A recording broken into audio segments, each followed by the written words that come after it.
a palavra de Deus diz: a seguir, levantou-se o jovem e foi para seu pai. Estando ainda longe, seu pai o viu e, cheio de compaixão, correu para o seu filho e o abraçou e o beijou. O filho disse: pai, eu pequei contra o céu e contra ti. Eu não sou mais digno de ser chamado seu filho. Mas o pai disse aos seus servos: depressa, tragam a melhor roupa, vistam nele, coloquem um anel em seu dedo e calçados em seus pés. Tragam um novilho, o boi gordo, e matem-no. Vamos fazer uma festa e comemorar. Porque o meu filho que estava perdido foi encontrado, meu filho que estava morto voltou para casa. Queridos, essa narrativa, esse texto da palavra de Deus, conta a respeito de um jovem que um dia entendeu, um dia decidiu que poderia viver, poderia conduzir a sua vida do seu próprio jeito, longe do pai, sem a presença do pai. Esse jovem pediu para o seu pai que ele fosse embora, tivesse a sua parte dos seus bens, recursos financeiros. E esse jovem então, ele sai da casa do seu pai e toma decisões, estabelece relacionamentos, firma amizades, gasta os seus recursos, gasta o seu dinheiro, toma decisões. E essas decisões fizeram com que esse jovem, essa pessoa, chegasse a um ponto na sua vida onde tudo aquilo que ele tinha foi desperdiçado. Todos os recursos que ele possuía tinham sido acabados, tinham terminado. E a sua vida, ele ainda jovem, estava frustrado. Ele ainda jovem estava decepcionado. Ele ainda jovem estava derrotado. Esse rapaz, esse homem, chega a um ponto da sua vida onde ele não sabe mais o que fazer, onde não existe mais solução, onde não existe mais esperança, onde não existe mais o que fazer. E ele então toma uma decisão, e essa decisão é: eu vou voltar para a casa do meu pai. Eu vou voltar à casa do meu pai. Eu sei que se você ler um pouco mais esse texto, você vai ver que esse jovem pensava assim: eu nem mereço, porque eu errei. Eu, na verdade, desprezei o meu pai. Eu me afastei dele. E eu não mereço sequer ser considerado novamente seu filho. Mas se eu voltar para a casa do meu pai, pelo menos, se ele me aceitar de volta, eu posso ser tratado como um dos seus trabalhadores. Vou ter um teto para dormir, vou ter comida. E esse jovem então volta para casa com essa motivação, com esse pensamento no seu coração. Tanto que quando ele encontra o seu pai, a primeira coisa que ele diz: pai, eu pequei contra o céu e contra ti, não sou digno de ser chamado seu filho. E esse jovem volta para a casa do pai. Mas o que eu quero também chamar a sua atenção nesse texto é a atitude, a postura desse pai. Esse pai, nesse texto, representa o seu pai, o seu Criador, Deus, o Criador de todo o universo, o Criador da sua vida. Esse texto diz que esse pai, ele olhava ao horizonte constantemente buscando ver se o seu filho estava voltando. O texto diz que o seu pai, vendo o filho de longe, ele correu em direção a ele, o abraçou e o beijou. Esse pai tinha uma grande expectativa do retorno e da volta do seu filho. Esse texto também diz que quando esse filho começou a querer se desculpar, a querer se justificar, o pai nem sequer deu muito ouvido a essa justificativa, nem sequer deu muito ouvido a essa tentativa do filho de dizer: pai, me perdoa. Porque sabe o que importava para o pai? Que o filho estava de volta. Era isso que importava. E é isso que importa ao seu pai. O filho, a minha filha, está de volta. E quando o pai então recebe o seu filho, que certamente estava em condições de maltrapilho, com vestes rasgadas, estava, com certeza, ele tinha saído, a história diz um pouco antes, ele conviveu com porcos, para comer da comida dos porcos. Esse filho estava fedido, estava numa situação nojenta. Mas quando esse filho volta à casa do pai, sabe o que o pai faz? Ele coloca o seu filho na posição original de filho.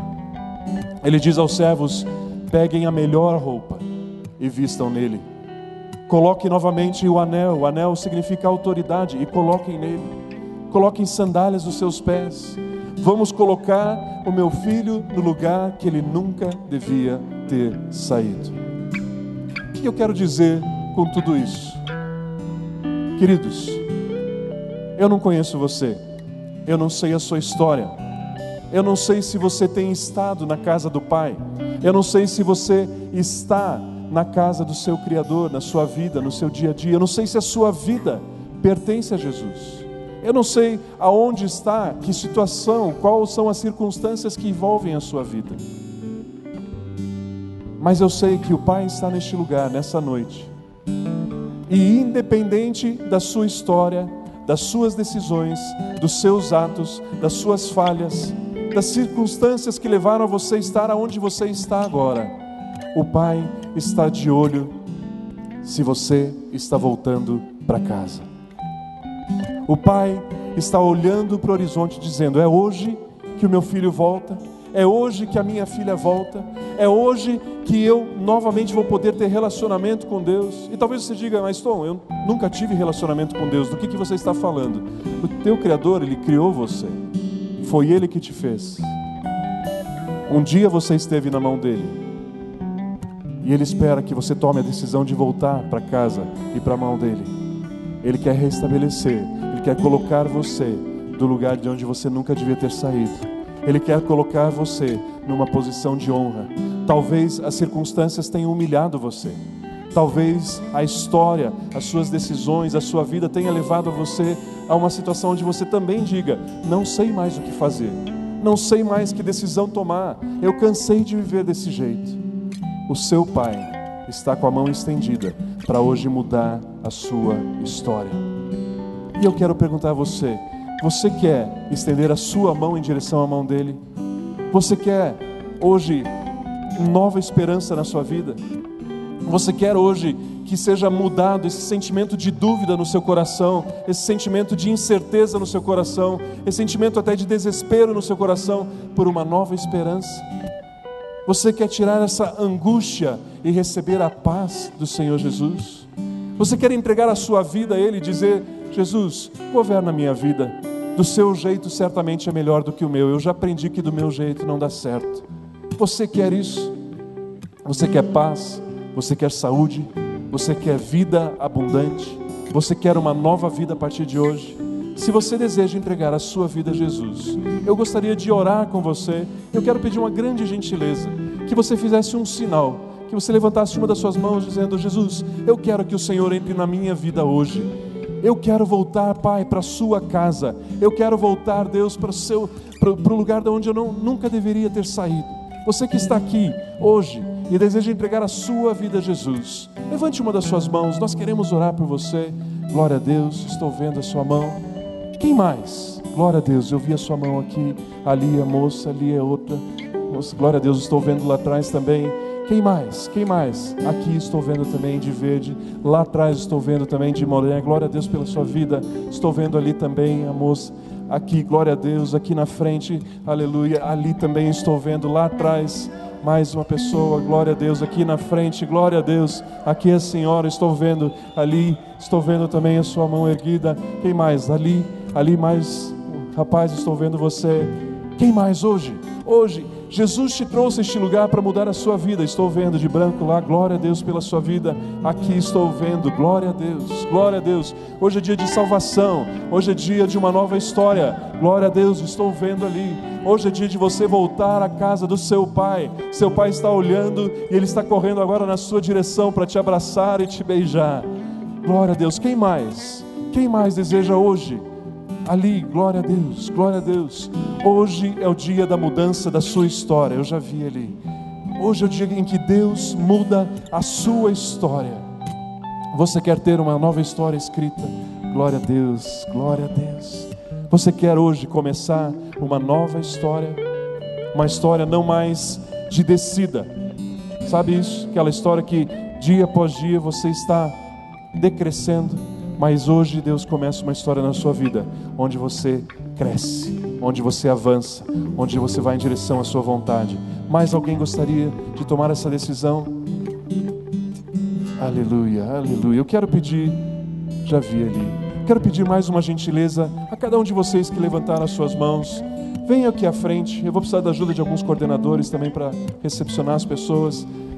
Venha aqui à frente. Nós queremos orar pela sua vida. Nós queremos nos alegrar com você. O texto disse que houve festa quando aquele jovem tomou aquela decisão, e a mesma decisão que você está tomando hoje, nós queremos celebrar, festejar com a sua decisão. Eu quero estender esse convite a você que talvez já entregou a sua vida a Jesus, mas por algum motivo você se afastou dos caminhos. Não importa o que aconteceu, não importa se foi uma frustração ou se foi uma decisão sua, mas hoje eu quero aconselhar a você, e eu quero sugerir: volte para casa, venha aqui à frente você também e se reconcilie com seu Pai, com seu Criador. Aleluia, glória a Deus. Isso, pode chegar, nós temos todo o tempo para você. Você é um filho amado de Deus, especial. Glória a Deus, glória a Deus. Isto. Queridos, nós queremos fazer uma oração. A palavra de Deus, ela nos diz que quando uma pessoa crê, acredita no seu coração que Jesus é o Filho de Deus, que Ele veio a este mundo, que Ele morreu numa cruz, mas Ele ressuscitou também ao terceiro dia, mas Ele morreu por causa dos nossos pecados. E quando nós confessamos a Jesus como nosso Senhor e Salvador, a palavra de Deus diz que nós somos salvos. Nós queremos fazer uma oração, porque quando você levanta a sua mão no seu lugar, dizendo: eu quero Jesus, eu reconheço Jesus, você está declarando isso com um gesto. Mas nós queremos ajudar você, biblicamente falando, a você declarar isso. Isso tem um valor, isso tem uma importância espiritual. Sabe por quê? Enquanto nós estivermos fazendo essa oração, duas coisas vão acontecer. Duas coisas maravilhosas. E você precisa prestar atenção nisso, porque são tremendas, são fantásticas. Sabe o que vai acontecer? Em primeiro lugar, todos os seus pecados, não importa quantos, não importa quais, não importa a gravidade que você julgue que tenham os seus pecados, todos eles serão perdoados completamente. Jesus, além de perdoar os seus pecados, Ele já pagou o preço que seria a morte. Ele já pagou esse preço pelos seus pecados, e vocês estão livres dessa condenação. Sabe o que mais? A Bíblia diz que existe um livro no céu chamado Livro da Vida. Um dia esse livro será aberto. Quando tudo acabar, quando nós nos formos, quando tudo terminar, esse livro será aberto pelo próprio Senhor Jesus, e Ele fará uma chamada dos nomes que estão escritos nesse livro. E sabe o que vai acontecer? As pessoas que estão ali escritas nesse livro, elas entrarão para a presença eterna, para a vida eterna ao lado de Deus. E sabe o que vai acontecer agora? O seu nome vai ser escrito nesse livro, para não ser mais apagado. Eu quero então, queridos, pedir uma gentileza a você. Se você sentir a vontade, feche os seus olhos. Eu vou fazer uma oração, eu vou dizer uma frase, e eu quero pedir que você então repita essa frase. Mas não apenas repita, mas faça das minhas palavras as suas palavras, ok? Diga assim: Senhor Jesus, muito obrigado, porque hoje o Senhor me trouxe de volta à sua casa. Jesus, eu quero que a partir de hoje e por toda a minha vida, o Senhor seja o meu único Senhor e meu Salvador. Eu te peço perdão pelos meus pecados. Eu renuncio Satanás, seus demônios e todas as suas obras, eu mando embora da minha vida para nunca mais voltar. Pai amado, eu ainda quero perdoar todas as pessoas que algum dia me fizeram algum mal. Eu as abençoo com salvação, em nome de Jesus. Espírito Santo, enche-me da tua paz, enche-me da tua vida, enche-me, Senhor, da tua alegria. Pai Celestial, muito obrigado pela salvação da minha alma. Muito obrigado, porque o meu nome acabou de ser escrito no livro da vida. Amém. Aleluia. Glória a Deus. Aleluia.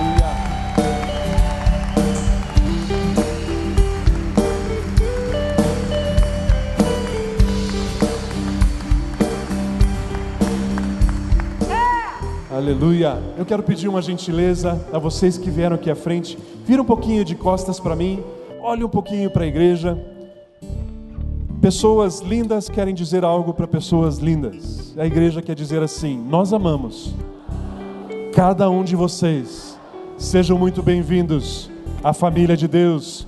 Amém. Aleluia.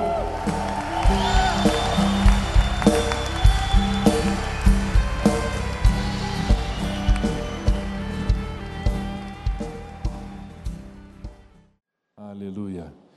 Queridos, eu gostaria de compartilhar, na verdade, rasgar o meu coração com você, conversar um pouco daquilo que Deus tem ministrado desde o final do ano passado ao meu coração. Um assunto que Deus tem trabalhado, Deus tem motivado, tem me feito refletir, pensar a respeito disso nesses dias. E eu creio que abençoará, edificará, fará parte de algo maravilhoso que Deus construirá na sua e na minha vida. Se nós pensarmos um pouco, perguntarmos para Deus: Deus, para onde o Senhor está nos levando? Deus, o que o Senhor quer fazer nas nossas vidas? Deus, qual é a sua vontade para mim? Deus, o que o Senhor quer fazer em mim, individualmente, e o que o Senhor quer fazer na minha geração? O Senhor quer fazer em nós como coletivo, em nós como igreja. O que o Senhor quer fazer? Deus, e como o Senhor quer fazer isso? Como o Senhor quer fazer a sua vontade? Qual é a forma? Quais são as características que precisam existir na minha vida para que o Senhor faça aquilo que o Senhor quer fazer? Eu tenho entendido, eu tenho sido ministrado pelo Espírito, isso que eu orei agora. Eu entendo que Deus tem uma grande expectativa em relação às nossas vidas, em relação a essa geração. Eu não sei se você percebe no teu íntimo, se existe isso. Eu não sei não, na verdade eu sei. Eu sei que existe no seu íntimo, existe dentro de você pensamentos do tipo: eu não posso passar por essa vida em branco. Não é verdade? Não existe isso dentro de você? Eu preciso deixar uma marca. Eu preciso deixar uma marca de que eu existi, que eu passei pela terra, eu fiz diferença de alguma forma, eu preciso fazer algo. Não existe isso no seu coração, no seu íntimo? Sabe por que existe? Isso não é seu. Isso é algo que o Espírito Santo plantou nos nossos corações nesses dias. Porque a vontade dele é que essa geração, de fato, estabeleça uma grande marca, uma profunda marca sobre a terra. Eu vou ser um pouco mais ousado. Existe sobre as nossas vidas, sobre a nossa geração que vive hoje, 2013, sobre a terra, existe uma expectativa de Deus que a nossa geração transforme o mundo. Eu creio nisso, eu tenho certeza disso. Se é que Deus não vai voltar enquanto a nossa geração estiver sobre a terra, eu creio que serão escritos nos livros de história: existiu uma geração que viveu em torno dos anos 2000 e tanto, Essa geração mudou a história, mudou o perfil do planeta, onde pessoas foram salvas e houve um grande mover, uma grande onda de salvação que varreu todo o planeta. Eu creio nisso. Eu creio que essa é uma expectativa de Deus, essa é uma incumbência de Deus, esse é um depósito de Deus que está sobre a nossa geração.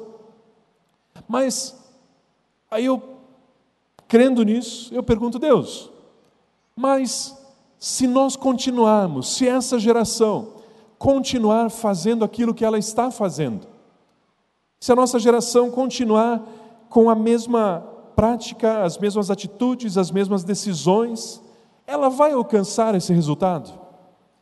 Esse resultado de grande impacto, de grande transformação do planeta, isso vai ser alcançado se nós continuarmos fazendo as mesmas coisas que nós estamos fazendo? Se nós fizermos aquilo que nós fizemos em 2012, continuarmos fazendo em 2013, geraremos grande transformação? Sim, não? Um pouco sim, né? Nós vimos agora um exemplo, um grupo de jovens, de 30 jovens, eles vão lá para a praia, ficam 10 dias lá e mudam a história de 3.000 pessoas. No ano passado, o Verão Vida, nós tivemos um número de 2.400 pessoas, também algo maravilhoso, tremendo. Sim, nós vamos ser bênção, nós vamos fazer diferença na vida de algumas pessoas. Pessoas vão chegar, vão se converter, vão receber o amor de Deus aqui. Mas, queridos, isso é suficiente para o impacto, o tamanho do impacto da expectativa que Deus tem sobre as nossas vidas? Ainda não, não é verdade? Ainda não. Existe mais. Existem algumas coisas a mais que precisam acontecer nas nossas vidas para que nós realizemos aquilo que fomos chamados, que existimos para realizar. E isso é importante entender por quê? Porque nós precisamos nos abrir para dizer: Deus, então o que falta? O que mais precisa? Quais são as características, quais são as ações, quais são as atitudes que eu preciso ter, que a minha geração precisa ter, para que nós possamos escrever essa história tão maravilhosa que o Senhor preparou para a gente escrever? Estamos em construção, estamos caminhando, estamos avançando, e nessa noite eu quero compartilhar com você uma dessas características que eu creio que deve existir sobre a nossa geração. Eu quero compartilhar com você nessa noite a respeito de paternidade. Eu quero falar com você essa noite, o tema da minha mensagem é os benefícios da paternidade. Tem se falado, tanto na igreja como fora da igreja, tem se conversado bastante a respeito de identidade. Você tem ouvido essa palavra, você não é nova para você. Tem se falado bastante sobre o tema, algo que envolve esse tema, identidade. Nós mesmos falamos a respeito de identidade. Quando começamos, aqueles que não me conhecem, eu sou pastor de jovens aqui da igreja. Quando nós começamos, estivemos à frente do Ministério de Jovens, esse foi um tema que Deus impeliu no nosso coração, de nós trabalharmos e conversarmos a respeito da identidade, no aspecto da individualidade. Que cada pessoa tem as suas características, tem o seu perfil, tem o seu jeitão, e que esse perfil, esse jeito de ser, se a pessoa é mais extrovertida, é mais introvertida, se ela é mais risonha, se ela é mais fechada, se ela é mais pensativa, se ela fala tudo o que pensa, as características que as pessoas têm, está relacionado, no meu entender, inclusive com o seu chamado, com o seu propósito. E nós então falamos, colocamos inclusive esse tema, identidade, em alguns dos nossos retiros, trabalhando sobre isso. E o mundo também tem falado sobre isso. Só que existe uma diferença do que a Bíblia fala, a palavra de Deus fala sobre identidade e o que o mundo fala sobre identidade. Identidade e individualidade. Qual que é a diferença? A proposta do mundo, a proposta secular da identidade fala: seja independente. Você tem o seu jeito, você tem a sua forma de pensar, você tem os seus valores, e seja individual nisso. Você não precisa ser influenciado, você nem deve ser influenciado, você deve ser aquilo que você é, e você não deve nem prestar contas disso. Seja independente. Só que a palavra de Deus, ela traz um outro aspecto. Ela fala da individualidade, ela respeita a individualidade, ela considera a identidade. Só que a identidade, do ponto de vista da palavra de Deus, ela, além de ser uma individualidade, a sua individualidade é soma dos genes dos seus pais. O que eu quero dizer com isso? A identidade, do ponto de vista bíblico, ela está relacionada à paternidade. A paternidade. Sim, então, e daí? Que diferença isso faz? Muita diferença. Muita diferença. E você vai entender daqui a pouco. Deixa eu dar um exemplo como que a identidade está relacionada com paternidade na palavra de Deus. Abra por gentileza, você que está com a sua Bíblia, ou então acompanhe no telão, 1 Samuel 17, versículo 56. Antes de começar a ler, deixa eu só explicar para você o que está acontecendo aqui. Esse texto, ele acontece logo depois que houve a luta entre Davi e Golias. Quando Davi, então, derrota Golias, pega a sua funda, as 5 pedrinhas no rio, e ele lança, então, a pedra e acerta a testa do gigante Golias e derruba, corta a cabeça de Golias e o mata e vence aquele que seria o inimigo invencível de Israel. E então Davi está sendo ovacionado, Davi está sendo foco de muita atenção, as pessoas estão espantadas, estão surpresas com aquele rapaz, com aquele jovem, Davi. Quem é esse jovem que foi lá e venceu aquele gigante que estava afrontando durante muito tempo todo o exército de Israel e ninguém tinha coragem de ir contra aquele gigante? E esse jovem, Davi, foi lá e o venceu. Então esse era o pano de fundo, esse era o cenário desse texto aqui.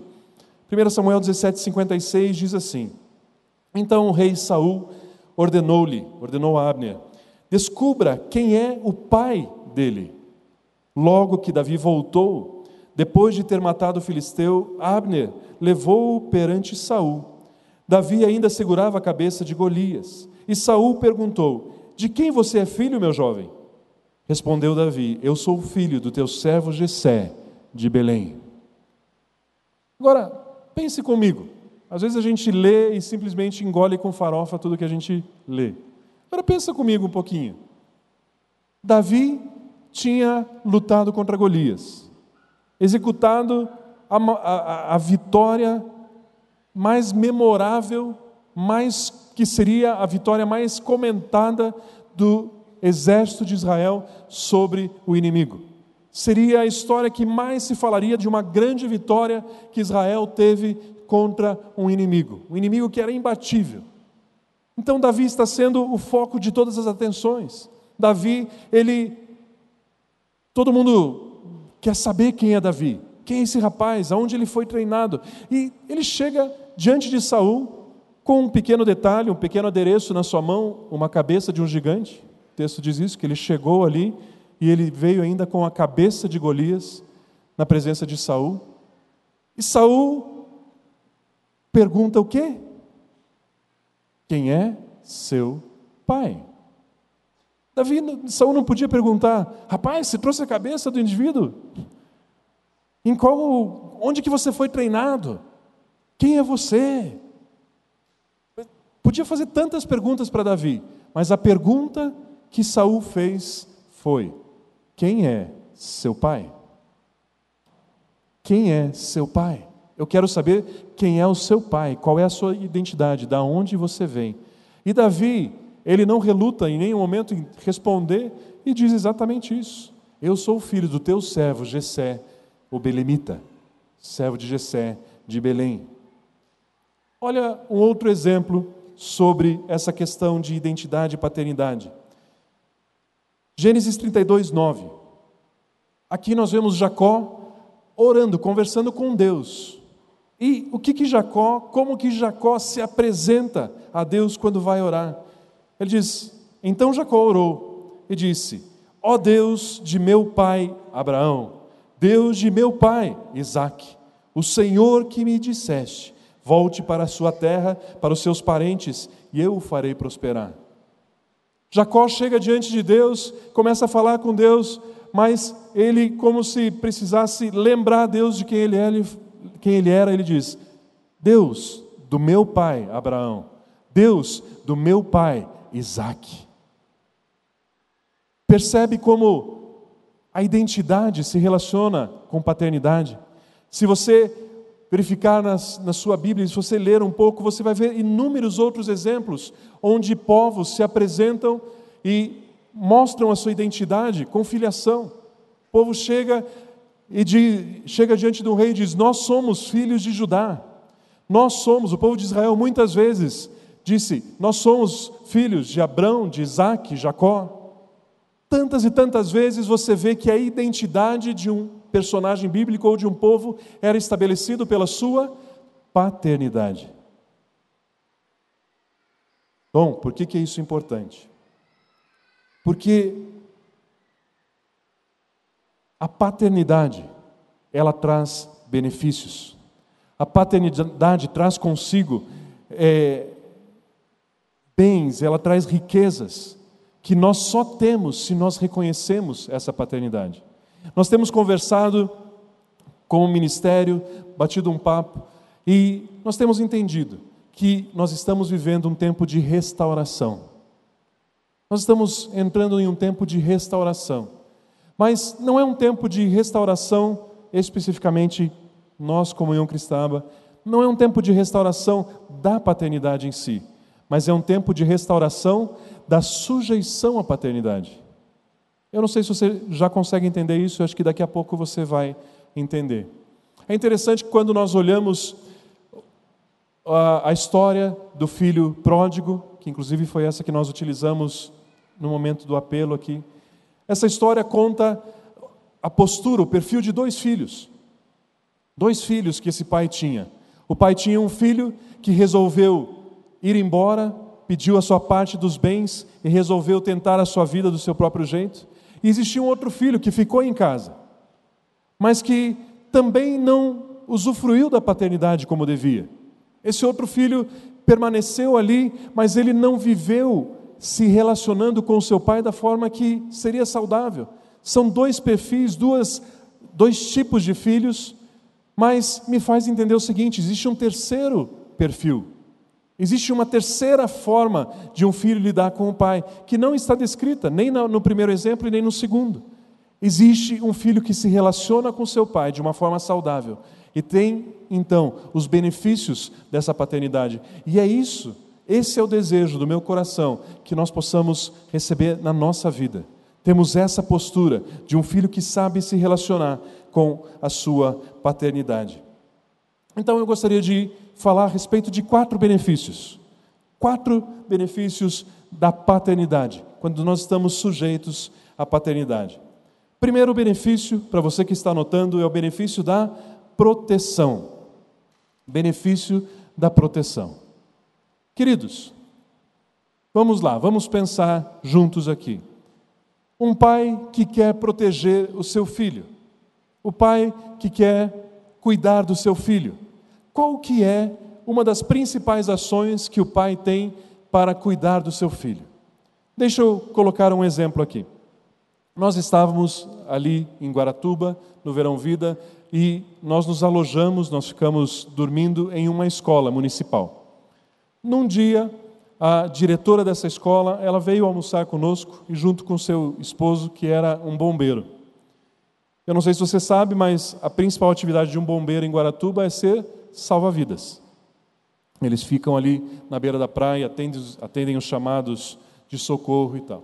E naquele tempo de almoço, nós tivemos vários exemplos e várias histórias que esse salva-vidas foi então comentando com a gente que acontece ali na praia, que a gente nem faz ideia. Eu perguntei, mas chega a ter salvamento todo dia? Ele tem salvamento todo dia. Todo dia a gente tira alguém de dentro do mar. Todo dia. E ele contou algumas histórias, algumas até trágicas, de crianças que estavam ali na praia junto com os pais e de repente os pais, desapercebidos, deixaram aquela criança, não perceberam que aquela criança entra no mar e daqui a pouco alguém tem que buscar, tem que salvar, algumas com situações trágicas, outras são socorridas a tempo. Mas nesse cenário de uma praia, o que um pai e uma mãe fazem para proteger o seu filho? Eles estabelecem limites, não é isso? Não é isso que um pai e uma mãe fazem? Eles dizem: filho, é o seguinte, filho tem 3, 4 anos. Filho, você pode ir até ali, onde a água chega no teu tornozelo, por exemplo. Filho, você pode ir até aquele guarda-sol vermelho, que ali eu consigo te enxergar, e pode ir até aquele guarda-sol amarelo, onde eu consigo te enxergar também. Coloca limites, estabelece limites. Por que os pais colocam limites? Para cercear aquela criança? Para dizer: você não pode ir para lá, eu quero controlar você, eu não quero deixar você fazer nada. É por isso que os pais fazem isso? Não. Os pais estabelecem limites porque amam e querem proteger. Mas percebe que, muitas vezes, quando os pais colocam limites, os filhos rateiam, os filhos não gostam. O pai diz: olha, não faça isso. Não, você não entende nada, você é careta, você... Aliás, deixa eu fazer um parênteses. Como eu disse, sou pastor de jovens, e eu quero fazer um pedido aos pais aqui. Pais, vocês estão cabeça aberta demais. Pelo amor de Deus, os seus filhos não são super-heróis. O que você está querendo dizer, Tom? Pais, não deixe o seu filho e a sua filha, não deixe a namorada do seu filho ou o namorado da sua filha ir lá para o quarto e ficar lá os dois sozinhos, de porta trancada. Não é prudente. Eles não são super-heróis. Não é que eles sejam maus. Eles são gente como a gente. E eles não são super-heróis. Nesses anos de ministério de jovens, eu já ouvi tanta história e tanta gente que se acha forte. Só que não são. Pai, mãe, se os seus filhos, se o teu filho recebeu a namorada em casa, se tua filha recebeu o namorado em casa, e estão ali, estão assistindo TV e tal, se chegou a hora de você ir dormir, de você se recolher para o seu quarto, pai, diga educadamente para o jovem ou para a jovem: chegou a hora de ir embora. Não deixe o seu filho e a sua namorada ali quando você já foi dormir.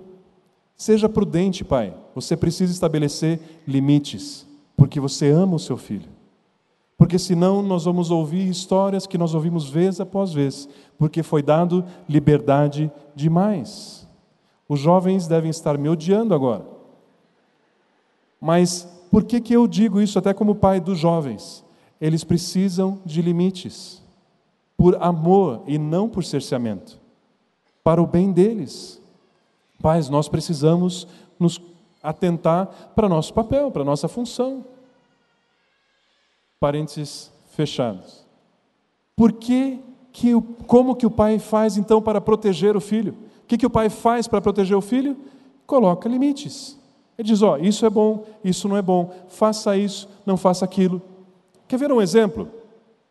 Abra ali em 1 Timóteo 4, capítulo 4, a partir do versículo 6. Nós vamos pegar aqui um exemplo de Paulo conversando com Timóteo. Paulo escreveu uma carta a Timóteo, dando algumas instruções a Timóteo. E Paulo, ele via Timóteo como seu filho na fé. A palavra de Deus diz assim: se você transmitir essas instruções aos irmãos, será um bom ministro de Cristo, nutrido com as verdades da fé e da boa doutrina que tem seguido. Olha agora: rejeite, porém, as fábulas profanas de velhas, e exercite-se na piedade. O exercício físico é de pouco proveito, a piedade, porém, para tudo é proveitosa, porque tem promessa da vida presente e da futura. Esta é uma afirmação fiel e digna de plena aceitação. Deixa eu focar aqui em 2 versículos. Versículo 7. Rejeite, porém, as fábulas profanas de velhas. Versículo 9. Esta é uma afirmação, esta é uma orientação fiel e digna de plena, total aceitação. Queridos, pense comigo. Timóteo, treinado por Paulo. Não era qualquer um. Quem que era o pai espiritual de Timóteo? Paulo. Paulo escreveu a maioria A maior parte do Novo Testamento foi escrito pelo apóstolo Paulo. E Timóteo era discípulo, era filho de Paulo. Recebia as instruções de Paulo, era ensinado por Paulo, tinha experiências poderosas juntamente com Paulo. E mesmo assim, Paulo estabelece limites para a vida de Timóteo. E diz: Timóteo, rejeite esse tipo de conversa. Esse tipo de conversa não vai fazer bem para você. Esse tipo de falatório, esse tipo de conversinha, isso não vai edificar a sua vida, não vai ser uma boa semente. Uma vez eu ouvi, fui ministrado com isso. Palavras são sementes. Sabia que se você ficar ouvindo muita coisa, ouvir muita conversinha, muito buchicho, tem uma hora que chove em cima dessa semente? E aí isso germina, e isso traz um resultado negativo para a sua vida. E Paulo aqui então traz uma instrução para Timóteo dizendo: rejeite essas conversas, rejeite esses ambientes de fofoca, de conversinha. Agora, se Paulo orienta Timóteo a tomar esse cuidado, a ter esse limite, por que nós tantas vezes damos ouvidos para conversinhas, para fofocas, para falatórios, e achamos que isso não vai fazer mal para a gente? O ponto é, Paulo, por amar Timóteo, colocou limites para ele. Se você procurar e você ler ali as 2 cartas de Timóteo, você vai ver outras orientações e outros limites que Paulo colocou na vida de Timóteo. Para cerceá-lo? Não, para protegê-lo. Isso é um princípio, queridos, que nós precisamos aprender como filhos. Principalmente agora eu quero falar com os jovens. Jovens, muitas vezes os seus pais vão colocar limites para você. E isso não é cerceamento de liberdade, isso é proteção, isso é amor pela sua vida. E você precisa aprender a se sujeitar a essa demonstração de amor através da vida dos seus pais. É proteção, é amor, é cuidado. Muitas vezes vem através de limites. Ok? Segundo benefício da paternidade, é o benefício da provisão. Provisão. Reconhecer a paternidade nos faz viver na posição de filhos, onde tudo aquilo que o pai tem está à sua disposição. Quando nós temos um relacionamento saudável com a nossa paternidade, tudo aquilo que é do pai é nosso. Tudo aquilo que o pai tem, nós podemos usufruir. Quando nós temos um bom relacionamento com a nossa paternidade, nós estamos sujeitos à nossa paternidade, honramos a nossa paternidade, nós então temos provisão. Eu vou usar, para embasar isso, o mesmo texto que nós usamos ali no momento de apelo. Lucas 15, 20 diz: a seguir levantou-se o jovem e foi para seu pai. O jovem estava longe do pai, o que ele tinha? Escassez, tinha falta, tinha fome, estava vivendo como um mendigo. Mas estando ainda longe, o pai viu e, cheio de compaixão, correu para o seu filho, o abraçou e o beijou. O filho disse: pai, eu pequei contra o céu e contra ti, não sou mais digno de ser chamado seu filho. Mas o pai disse ao seu servo: quando eu reconcilio com a paternidade, o que o pai faz? O pai disse: depressa, tragam a melhor roupa e vistam nele, coloquem nele um anel, coloquem nele calçados nos pés. Tragam um novilho gordo e matem, vamos fazer uma festa e comemorar. Querido, se você está vivendo escassez, se você está vivendo falta, se você está vivendo não debaixo do ambiente de provisão, não provisionado, avalie e veja como está o seu relacionamento, como está a sua sujeição à sua paternidade. Em primeiro lugar, paternidade com Deus, mas também a sua paternidade espiritual, paternidade natural. Quando temos relacionamento saudável com a nossa paternidade, isso traz consigo provisão. Quando nós temos relacionamento saudável com a paternidade de Deus, isso nos traz provisão. Ok? Terceiro benefício é o benefício da direção. Benefício da direção. Quando nos sujeitamos à paternidade, temos direção e conselho de quando, como e onde agir. Quando nós estamos nos relacionando de forma boa, saudável, construtiva com os nossos pais, com a nossa paternidade, nós podemos ter orientação, nós podemos ter direção, nós podemos ter um norte, um caminho, um rumo a ser seguido. Quando nós não vivemos debaixo dessa paternidade, dessa orientação, dessa direção, muitas vezes nós estamos perdidos. Quantos de nós muitas vezes está assim numa situação de diz, eu não sei que decisão tomar agora, eu não sei para onde ir, eu não sei o que fazer, eu não sei nem sequer quem procurar. Opa, como está a sua paternidade? Quem são seus pais? Quem são seus pais? Como está seu relacionamento com seus pais? Porque através dos seus pais vem direção. Através da sua paternidade vem orientação, vem visão. Vamos usar mais uma vez o exemplo de Paulo a Timóteo. 1 Timóteo, capítulo 1, versículo 1. Diz assim: Paulo, apóstolo de Cristo Jesus, por ordem de Deus, nosso Salvador, e de Cristo Jesus, a nossa esperança. A Timóteo, meu verdadeiro filho na fé. Graça, misericórdia e paz da parte de Deus Pai e de Cristo Jesus, nosso Senhor. Partindo eu para a Macedônia, roguei-lhe, dei uma direção, eu dei uma instrução, que permanecesse em Éfeso, para ordenar certas pessoas que não mais ensinem doutrinas falsas, e que deixem de dar atenção a mitos e genealogias intermináveis, que causam controvérsias em vez de promoverem a obra de Deus, que é pela fé. O objetivo dessa instrução, dessa direção, é o amor, que procede de um coração puro e de uma boa consciência e de uma fé sincera. Mais uma vez, se você olhar os livros de Timóteo, os 2 livros de Timóteo, você vai encontrar inúmeras direções, instruções, conselhos de um pai para um filho. Quando nós nos relacionamos com a paternidade, nós temos direção. Eu sempre converso com jovens e muitas vezes quando eu tenho oportunidade eu digo isso a eles. Digo, jovens, qual que é o nosso maior talento? Qual que é o maior dom que existe sobre nós, jovens? O que Deus deu a cada um de nós? O que é biblicamente um dom dos jovens? Quem sabe? Jovens, eu vos escrevi porque sois fortes. Sabia que um dos principais dons que Deus deu aos jovens foi sua força, seu vigor, sua fibra física. Sabe o que isso quer dizer, jovem? Que nós somos a mão de obra da igreja. Nós somos aqueles que executam, aqueles que realizam. Mas nós não somos aqueles que têm a visão.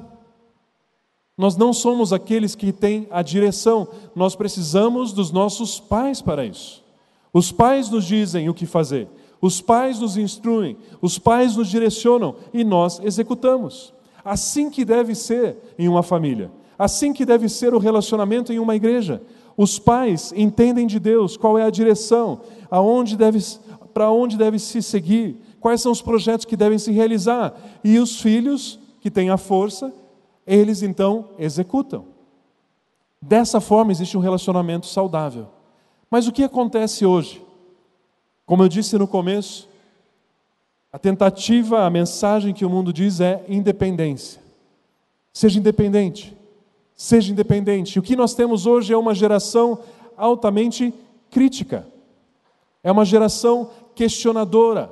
É uma geração que não costuma concordar de pronto com a opinião e a posição dos seus pais. É ou não é verdade?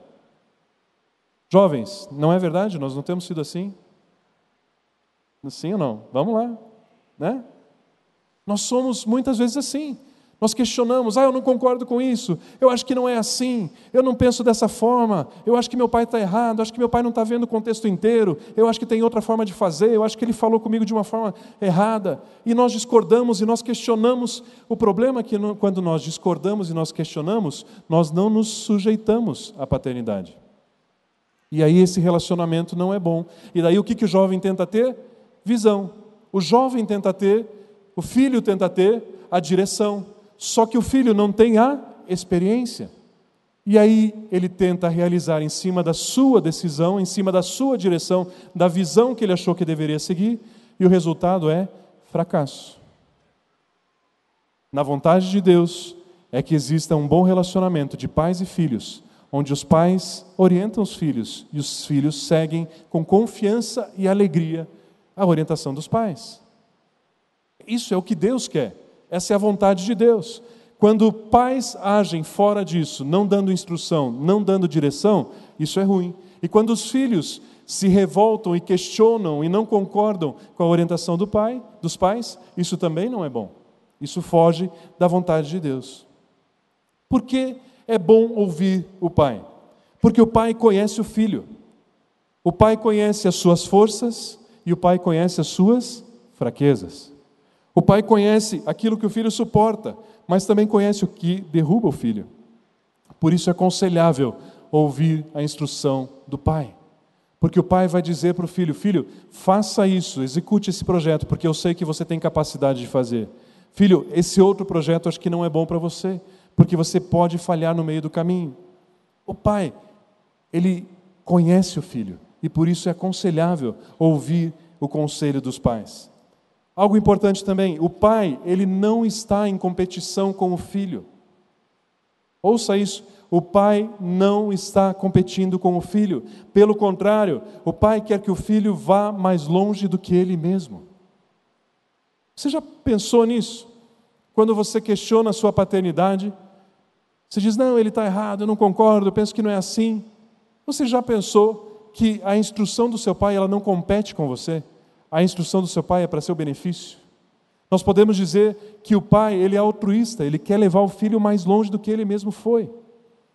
Outro dia eu estava numa empresa e conversando com o senhor, bastante humilde, acho que semi-alfabetizado pela conversa que eu tive com ele. Esse pai estava todo orgulhoso, todo cheio, porque ele estava me contando que o seu filho estava se formando em engenharia. E era a maior alegria desse pai, porque o seu filho, apesar das condições do pai não ter alcançado aquele ponto, mas ele estava vendo o seu filho ir mais longe do que ele tinha ido, e realizar mais. Esse é o coração do pai. O pai quer que o filho avance. Então não compete, ele não vai contra o filho, mas sim ele quer suportar.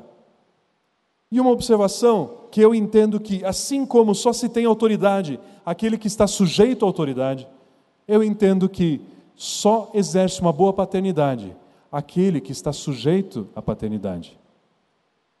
Não tem como, querido, você querer ser um bom pai, você exercer paternidade. Quando eu estou dizendo pai aqui, eu estou dizendo sim dos pais naturais, mas também estou falando de apacentadores. Ou muitas vezes você está numa posição onde você paternaliza pessoas, paternaliza projetos. Mas não tem como você ser um bom pai, de você prover esses benefícios, se você não se submete à paternidade. E existem muitas pessoas que tentam ser pais, mas eles não são filhos. E isso não funciona. Eles precisam ter paternidade sobre a vida deles. E quarto e último benefício. Na verdade, se tudo que eu falei até aqui, de repente você esquecer, passar e tal, não é bom, mas esse quarto benefício eu quero que você grave no seu coração. É muito importante. Quarto benefício é o benefício do fundamento. Fundamento. Um dos principais legados que os pais podem deixar para os seus filhos é uma base, para a partir dessa base, desse fundamento, os filhos construírem a sua história. Deixa eu repetir isso. Um dos principais legados que os pais deixam para os filhos é uma base, é um fundamento, para que a partir desse fundamento os filhos construam a sua história. Deixa eu ver se consigo deixar isso um pouco mais claro. Digamos que o pai nasceu nesse patamar. E o pai, então, ele cresceu, se profissionalizou, teve o seu filho e começou a instruir o seu filho. Colocou na escola, segundo grau, faculdade, pós, mestrado, MBA, PhD, seja o que for. E ele conduz o seu filho a um novo patamar, a um novo fundamento. E então o seu filho pode realizar a sua vida, pode construir a sua vida, pode produzir na sua vida a partir de um novo patamar. Quando o seu pai começou de lá, o filho começa daqui. Esse é um dos principais legados que a paternidade gera e dá aos filhos. E isso é muito importante, queridos, porque nós só podemos ter os benefícios da paternidade quando nós nos sujeitamos à paternidade. Se nós não nos sujeitarmos à paternidade, nós não recebemos esse benefício. E sabe o que acontece? Nós vamos começar de lá de novo. Nós vamos ter que reinventar a roda. Nós vamos ter que começar do zero.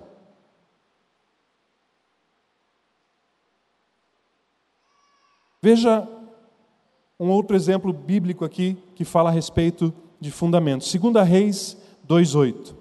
A história de Elias e Eliseu. Preste atenção que nesse trecho tem alguns detalhes bem interessantes. Então Elias tomou a sua capa, a dobrou e feriu as águas, as quais se dividiram para as duas bandas, as águas do rio Jordão. E passaram ambos em seco, Elias e Eliseu. Sucedeu, pois, que havendo eles passado, Elias disse a Eliseu: pede-me, o que queres que te faça, antes que seja tomado de ti? E disse Eliseu: peço-te que haja porção dobrada do teu espírito sobre mim. Elias disse: coisa dura pediste, se me vires quando for tomado de ti, assim se te fará, porém se não, não se fará. Sucedeu que indo eles, andando e falando, eis que um carro de fogo, com cavalos de fogo, os separou um do outro. Elias subiu ao céu num redemoinho. O que vendo Eliseu clamou: meu pai, carros de Israel e seus cavaleiros. E nunca mais o viu. Tomando das suas vestes, as rasgou em duas partes. Também levantou a capa de Elias, que lhe caíra, e voltou-se e parou à borda do Jordão. E tomou a capa de Elias, que lhe caíra, e feriu as águas, e disse: onde está, ó Senhor, Deus de Elias? Então feriu as águas, e se dividiram elas para uma banda e para outra. E Elias passou. Queridos, deixa eu extrair algumas coisinhas desse texto aqui. Elias era pai espiritual de Eliseu. Elias estava caminhando com Eliseu e Eliseu insistia em caminhar muito próximo de Elias. Por algumas vezes, antes desse contexto aqui, Elias testou, na verdade, Eliseu, dizendo: olha, eu estou indo para tal lugar, para tal cidade, fique aqui, eu vou sozinho. E Eliseu dizia: não, eu quero ficar com você, eu quero estar do teu lado, eu quero ouvir aquilo que você fala, eu quero ver aquilo que você faz, eu quero aprender com você, eu quero caminhar próximo a você, eu quero honrar você, eu quero servir você, eu não quero me afastar de você. E Elias tentava outra vez: olha, agora eu vou para outra cidade, fica aqui, eu estou indo. Não, de jeito nenhum. Eu quero ouvir as tuas palavras, eu quero ouvir aquilo que você faz, eu quero saber como você pensa, eu quero absorver tudo aquilo que você tem. Eliseu honrava a vida de Elias, o enxergava como um pai. E então acontece esse contexto aqui, e Elias pergunta: o que você quer que se faça a você? E ele diz: eu quero porção dobrada do seu espírito. Sabe por que Eliseu pôde receber porção dobrada do espírito de Elias? Porque ele se sujeitou à paternidade de Elias. Elias, ele veio até um fundamento, e Eliseu continuou a partir desse fundamento. Preste atenção nisso, o texto mostra isso. Qual foi o último milagre de Elias? O que ele fez? Pegou sua capa, dobrou, feriu as águas do rio Jordão, o rio Jordão se abriu e eles passaram em seco. Última ação de Elias. Qual foi a primeira ação de Eliseu? Pegou a capa de Elias, feriu as águas, o rio se abriu e ele passou em seco. Aonde Elias terminou, Eliseu começou. Essa é a vontade de Deus para a nossa geração, querido. É isso que Deus quer para nós. Deus quer que nós demos continuidade àquilo que os nossos pais têm feito.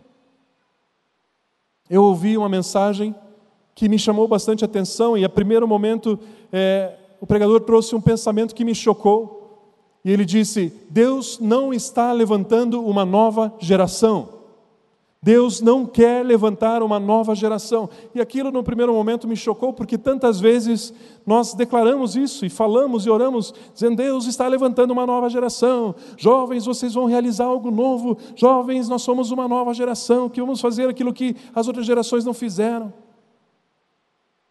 Então, no primeiro momento, aquilo me chocou. Mas então o pregador diz: se Deus tiver que levantar uma nova geração, isso quer dizer que a geração anterior falhou. Se Deus tiver que levantar uma nova geração, é porque a geração anterior não alcançou êxito e vai ter que começar tudo do zero. O que Deus quer fazer é levantar a próxima geração. A próxima geração. Só que para existir a próxima geração precisa reconhecer a paternidade da geração anterior. Só assim. Só assim.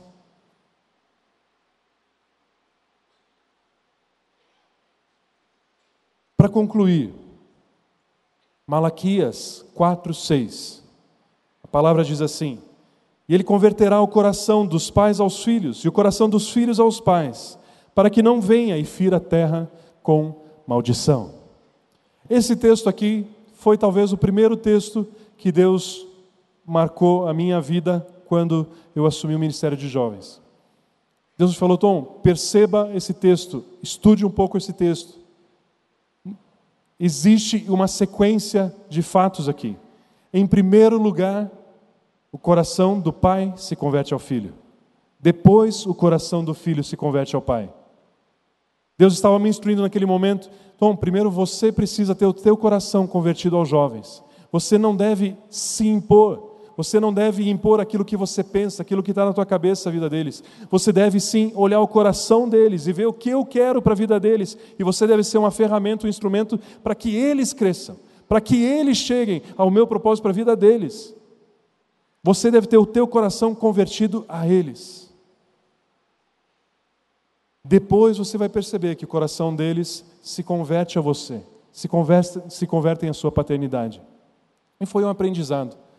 Mas é uma sequência, é assim que funciona. Primeiro o coração dos pais se converte aos filhos, e depois o coração dos filhos se converte aos pais. Eu quero dizer algo a você e te dar uma boa notícia nessa noite. O coração dos pais dessa igreja está convertido aos seus filhos, está convertido à sua vida. Semanalmente, toda semana, nós, como pais da igreja, nós sentamos, nós oramos pela sua vida. Aonde quer que você esteja, no seu trabalho, na sua casa, na escola, seja onde for, nós declaramos a bênção de Deus sobre a vida de cada um dos membros dessa igreja. É uma igreja que se importa, é uma igreja que cuida, é uma igreja que apoia, é uma igreja que suporta. Eu posso dizer isso de carteirinha, até como Ministério de Jovens, usar novamente o exemplo do Verão Vida. Normalmente a gente nem divulga muito isso, mas o projeto Verão Vida é subsidiado com um grande percentual do seu custo pela Comunhão Cristã Aba. A Aba subsidia esses jovens para estarem ali na praia. E tantos outros projetos e retiros que às vezes precisam ter os custos complementados, a igreja vai ali e banca e coloca. Isso falando só de dinheiro, e tantas outras ações que a igreja promove pensando nos filhos, pensando na sua vida. O coração dessa igreja, o coração da paternidade dessa igreja, ela está convertida a você. Graças a Deus, querido, eu falo isso com o coração muito tranquilo. Graças a Deus, nós não temos um problema de paternidade nessa casa. Você concorda comigo? A paternidade dessa casa está bem estabelecida, está bem clara. É uma paternidade amorosa, uma paternidade firme, uma paternidade que tem visão, é uma paternidade que nos protege, é uma paternidade que nos dá direção, é uma paternidade que nos provê, nos direciona. É uma paternidade que está nos dando um fundamento. ETM, você aprende, você estuda, você é preparado, você é fundamentado para realizar na sua vida, realizar o seu propósito. Então o que precisa acontecer? Nós precisamos restaurar a nossa sujeição à paternidade. A primeira fase, coração dos pais convertido aos filhos, já existe. Nós precisamos restaurar o coração dos filhos convertidos aos pais. Por que isso, Tom? Por que você está falando isso? Sabe por que eu estou falando isso? essa mensagem em nenhum momento traz um benefício para os pais. Essa mensagem, ela traz benefício para os filhos. Sabe por que eu estou ministrando isso? Para que você saia ganhando. Os filhos é que são beneficiados quando eles se sujeitam à sua paternidade.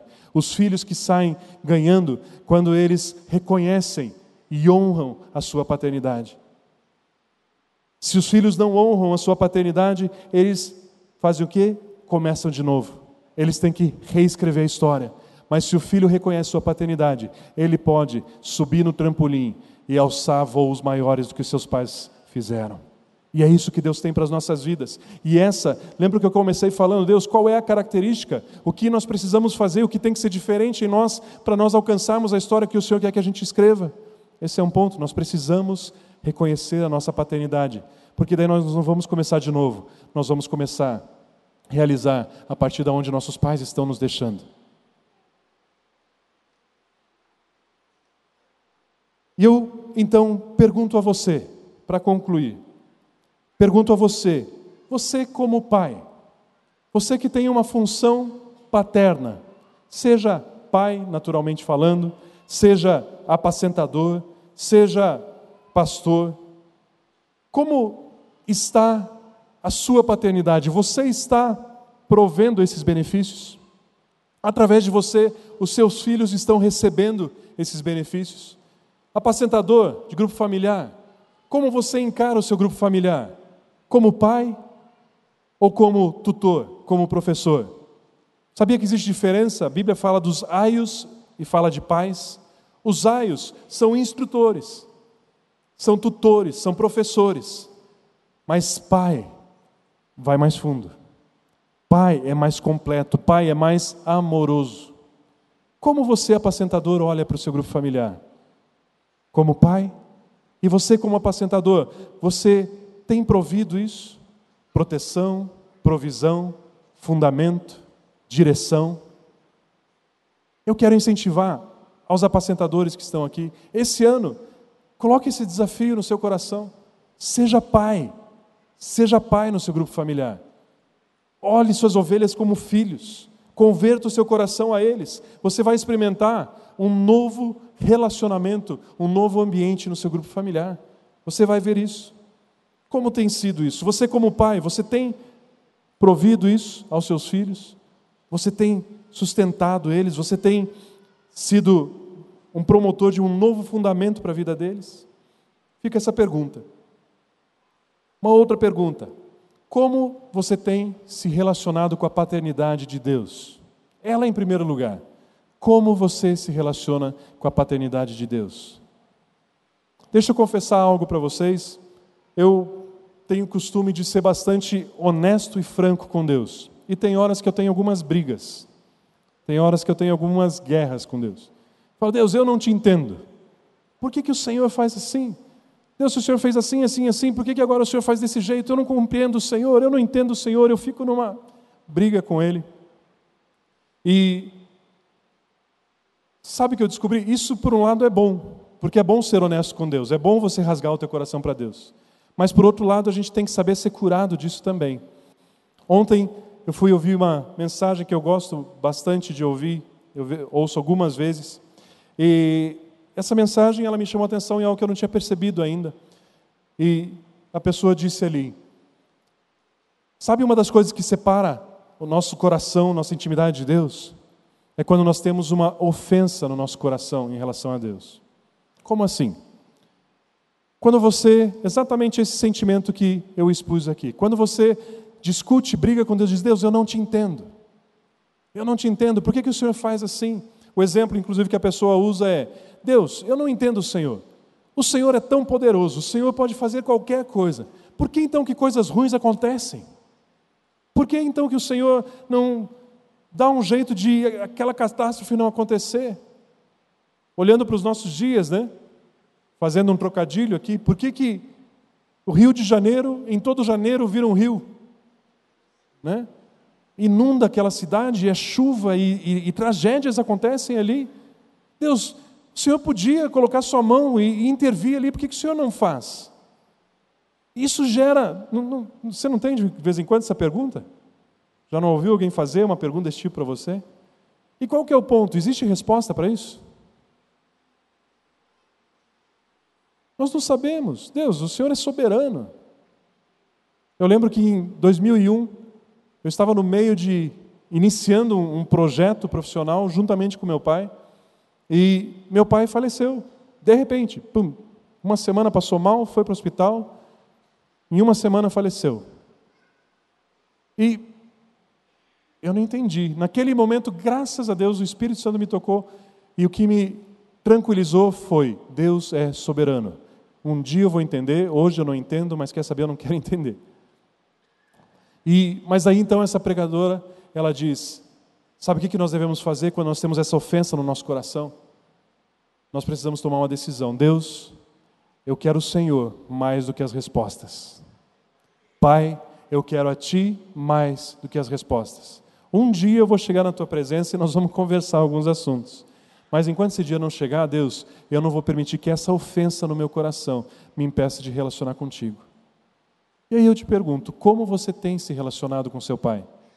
Tem tido ofensas no seu coração? Seu relacionamento com seu pai está tranquilo, está bem? Você está submisso à direção dele? Existem situações na sua vida onde seu pai está dizendo, Deus está dizendo: filho, vá por aqui, e você está fingindo que não ouve, você está resistindo. Como está o seu relacionamento, a sua sujeição à paternidade de Deus? Isso precisa ser ajustado para que você experimente os benefícios que a paternidade traz. Uma outra pergunta: entendendo que a paternidade de Deus é muitas vezes expressa através de seus pais naturais, é expressa através de seus apacentadores, é expressa através de pastores, a liderança da igreja. Como está o seu relacionamento nesse nível de paternidade? Você está bem? Ou eu não concordo com isso, eu acho que vocês não deviam ter feito aquilo, eu não gostei daquele culto, eu não gostei daquela música, eu não gostei do tema do retiro, eu não gostei do custo do retiro, eu não gostei disso, eu não gostei daquilo, eu não concordo, acho que tinha que ser diferente, eu acho que vocês não amam, eu acho que tanta coisa que a gente ouve as pessoas comentarem. Como está o teu coração em relação a essa paternidade? Como eu disse, queridos, eu entendo que nós estamos entrando num tempo de restauração, de sujeição à paternidade. Sabe por quê? Porque se nós nos relacionarmos bem com a nossa paternidade, isso vai trazer benefícios para nós. Se nós não nos sujeitarmos à nossa paternidade, nós vamos ter problemas de proteção, nós vamos sofrer pancadas, nós vamos ter problemas de provisão, nós vamos ter escassez, nós vamos ter problema de direção, de saber para onde ir, e nós vamos ter que reescrever a história e bater a cabeça no que não precisaria, porque os nossos pais já fizeram isso por nós.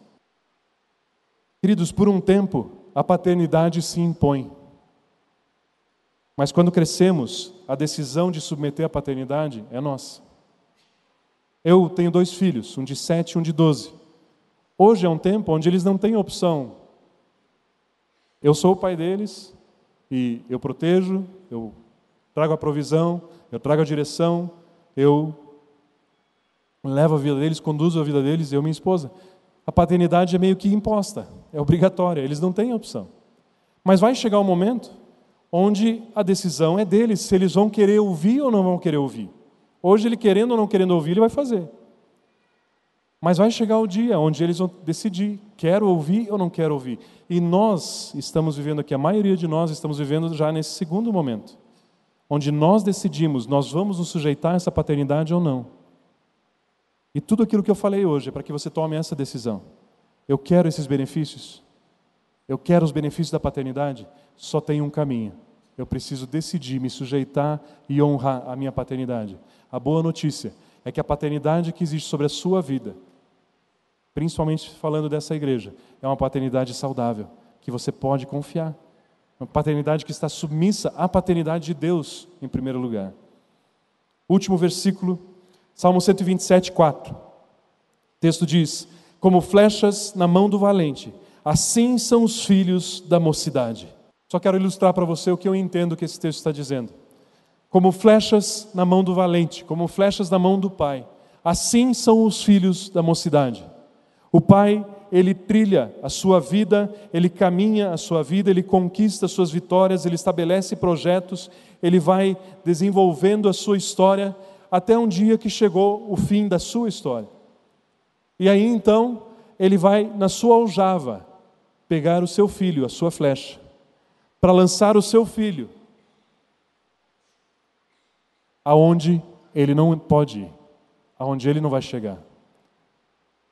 É assim, biblicamente, que tem que ser. Os pais cumprem a sua trajetória e lançam os seus filhos para alcançar resultados que os pais não alcançariam, mas os pais os lançam longe. Só que sabe quando que você vai ser lançado? Quando você estiver na aljava. E sabe quando você vai estar na aljava? Quando você estiver submisso à paternidade. Senão o que vai acontecer? Ele vai tentar pegar você, mas você não está ali porque você não reconhece que você deveria estar ali. Eu quero, nessa noite, e na verdade o meu desejo é que esse ano seja um ano onde nós possamos resgatar, restaurar nas nossas vidas o reconhecimento, a honra, a nossa paternidade. Você recebe essa palavra no seu coração? Deus quer grande realização e grandes benefícios para a nossa vida. E uma das grandes formas de Deus trazer esses benefícios são os nossos pais. E eu sou grato mesmo pela paternidade que Deus tem me dado e tem dado a cada um de nós como igreja, e creio que nós podemos usufruir com tranquilidade dessa paternidade, dos benefícios que ela nos traz. Amém? Vamos nos colocar em pé. Eu queria que você pensasse um pouquinho nessas 3 perguntas que eu te fiz. Você como pai, você provê esses benefícios? Você em relação a Deus, seu relacionamento precisa ser ajustado? Converse com Ele. Assim como nós vimos, bastou aquele filho aparecer na presença de Deus. Deus imediatamente o abraçou e o beijou. Deus estabeleceu a reconciliação, o pai reconciliou-se imediatamente. Basta uma decisão sua hoje e você se reconcilia com Deus. Em relação aos pais que Deus colocou na sua vida, ajuste-se, alinhe-se, confie na sua paternidade. Eu quero sugerir, se você sentir à vontade com isso, que você fechasse os seus olhos, erguesse uma das suas mãos ou as duas. Eu quero orar por você e eu quero declarar a vontade de Deus sobre a minha vida, sobre a sua vida, sobre nós como igreja. Pai Celestial, muito obrigado por esse dia, mais uma vez. Obrigado, Senhor, porque nós estamos começando um ano que será um ano tremendo, um ano maravilhoso. Deus, será um ano de grandes realizações. Pai, eu quero profetizar que cada um dos meus irmãos aqui, cada olho que está aqui, contemplará realizações do Senhor na sua própria vida. Deus me faz perceber que existem pessoas que dizem: Deus, eu tenho visto o Senhor realizar, sim. Eu tenho visto o Senhor fazer coisas tremendas, sim, mas na vida dos outros. Deus, eu quero na minha vida, eu quero declarar sobre a vida de cada um que os seus olhos contemplarão a ação de Deus na sua vida esse ano. Em nome do Senhor Jesus. Em nome do Senhor Jesus. Pai, este ano nós nem sabemos ainda o tanto que o Senhor vai fazer em nós, através de nós, como indivíduos, como coletivo, como igreja, como ministério. Mas desde já nós queremos dizer: Deus, os seus planos, não os nossos. Os seus sonhos e não os nossos. Os seus pensamentos e não os nossos. Deus, nós queremos nos submeter à sua paternidade, Paizinho. Nós queremos dizer que nós confiamos no Senhor. Deus, se em algum momento nós nos ofendemos contigo por não te entender, pelo fato do Senhor não agir da forma que nós imaginávamos que o Senhor ia agir, Deus, perdoa-nos. Nós não queremos estar rejeitando a sua paternidade, pelo contrário, nós queremos abraçar o Senhor. Nós queremos nos aconchegar na confiança do Senhor. Nós queremos descansar a nossa confiança em Ti. Pai amado, eu quero pedir também ao Senhor, como igreja, Deus. Pai, existem benefícios, existem bênçãos em caminharmos submissos à paternidade que o Senhor estabeleceu nas nossas vidas, que o Senhor levantou as nossas vidas. E eu quero, Deus, em primeiro lugar, agradecer ao Senhor pelos pais que o Senhor tem nos dado. Pai, o Senhor tem nos colocado numa igreja que ama o Senhor acima de tudo. O Senhor tem nos colocado, Senhor, no ministério onde pessoas sérias, Senhor, pessoas íntegras, buscam o Senhor de todo o seu coração, amam ao Senhor e têm seu coração convertido aos seus filhos e aos membros dessa igreja, Deus. Quero agradecer ao Senhor, especificamente pela vida do Pio, da Rose. Obrigado por esses pais que o Senhor tem nos dado, Deus. Nós queremos honrá-los, nós queremos dizer, Deus, nós aceitamos e honramos e nos submetemos com alegria a essa paternidade, Pai. Pai, eu quero pedir, venha sobre nós como igreja e restaura no nosso coração, restaura na comunhão cristã. Abba significa pai, paizinho. Deus, que essa seja uma marca neste lugar.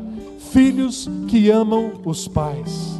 Filhos que são sujeitos ao Pai em primeiro lugar, mas também aos pais que o Senhor tem colocado neste lugar. Pai, eu quero pedir também ao Senhor pelas famílias, por cada pai, cada mãe, cada filho que está neste lugar. Senhor, que haja conversão do coração dos pais aos filhos, dos filhos aos pais, em cada lar desta igreja, de cada lar das pessoas que estão neste lugar. Que a Tua paz venha, Pai, que a Tua proteção venha nessas casas, que a Tua provisão, a Tua direção, Pai, que o Teu suporte venha em cada um desses lares, Senhor. Traga reconciliação nessas casas. Eu declaro isso em nome do Senhor Jesus. Em cada casa, querido, se na sua família, na sua casa, está existindo um problema de relacionamento entre você, sua esposa, seus filhos, em nome do Senhor Jesus, eu quero liberar a cura no seu lar. Cura nos relacionamentos da sua casa. Eu quero declarar a paternidade reestabelecida na sua casa, em nome do Senhor Jesus. Pai Celestial, eu quero ainda pedir ao Senhor, que cada um de nós que tem o privilégio de exercer um papel de pai, de ser um instrumento paterno, de bênção sobre outras pessoas, sobre projetos. Deus, leva-nos a sermos bons pais. O bom pai, Deus, é aquele que vê o bem dos filhos em primeiro lugar. O bom pai é aquele que provê um bom lugar para os seus filhos. Pai, que assim seja sobre a vida dos apacentadores, dos coordenadores, dos pastores, dos pais, de cada um, em nome do Senhor Jesus. Pai Celestial, eu quero liberar que este seja um ano de restauração dessa ênfase, desse enfoque de paternidade, sujeição à paternidade, nas nossas vidas, nas nossas famílias, nas nossas casas e na nossa igreja e em cada um dos departamentos, Pai, em nome do Senhor Jesus. Amém. Amém. Aleluia. Quero ser como criança, te amar pelo que és, voltar à inocência e acreditar em ti. Mas às vezes sou levado pela vontade de crescer, torno-me independente e deixo de simplesmente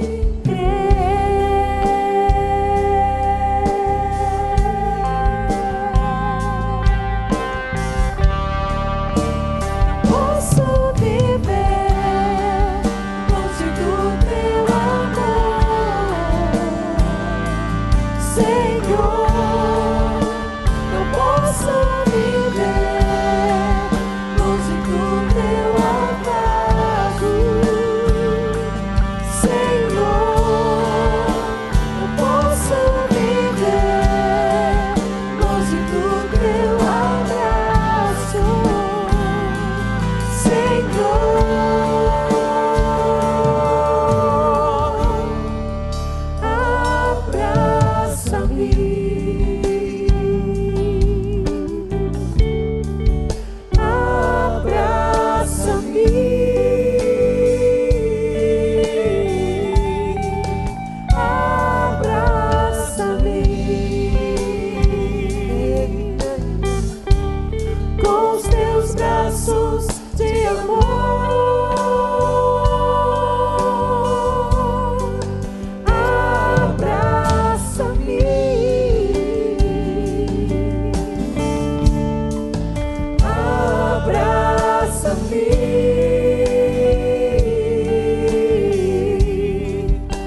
longe do teu